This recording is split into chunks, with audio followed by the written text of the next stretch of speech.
Now, the African Union Commission, in collaboration with the East African Community Secretariat, is hosting the 14th AU High-Level Private Sector Forum in the capital city, Nairobi. The three-day forum aims to chart a course to leverage on the continental free trade area to promote regional value chains and increasing productive capacity. I beg your pardon. Our very own Joy Gatwiri with more on the story. Speaking at the plenary session, Equity Bank Group CEO Dr. James Mwangi said that Africa produces 3% of every sector, despite it having 17% of the world population, adding that the only sector that is performing better is food production at 8%. Every data you look, Africa is at 3%, whether it is air traffic, whether you look at air traffic, whether you look at manufacturing, whether you look at trade. At our very best, we do 3%. And yet we are 17% of the world population.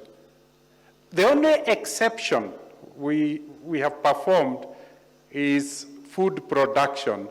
We produce 8%. On his part, the Chief Executive Officer of the Kenya Association of Manufacturers, Anthony Mwangi, decried the high rate of unemployment among the youth, which stands at 40% and is expected to rise even further. He urged the private sector to be at the forefront in job creation. Fortunately, youth's high rate of unemployment for the youths at 40%.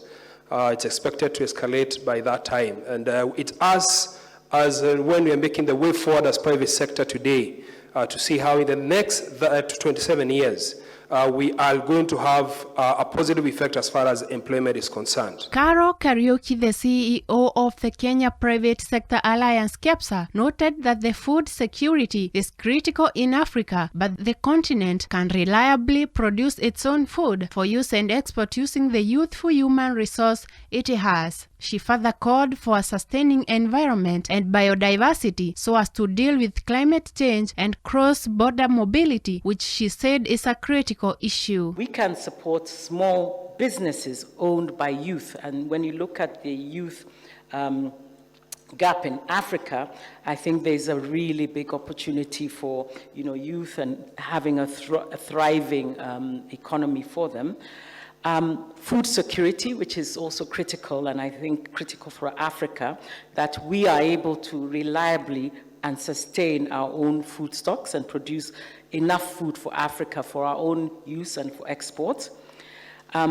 Big topic is on sustaining our environment and biodiversity, and we can hear all the positive conversations around climate change, and also cross-border mobility, and I think that's a critical topic in making this a success. Wamkele Mene, the Secretary General of the AfCFTA, noted that they aim to position Africa's economic growth at 7 to 10% annually between now and 2063, which requires increased investments from 20% of Africa's GDP to 40%. Between now and 2063.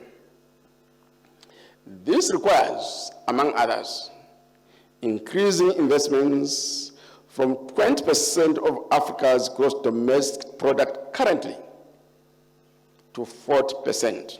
Reporting for OPE TV Newswatch, I am Joy Gatwiri.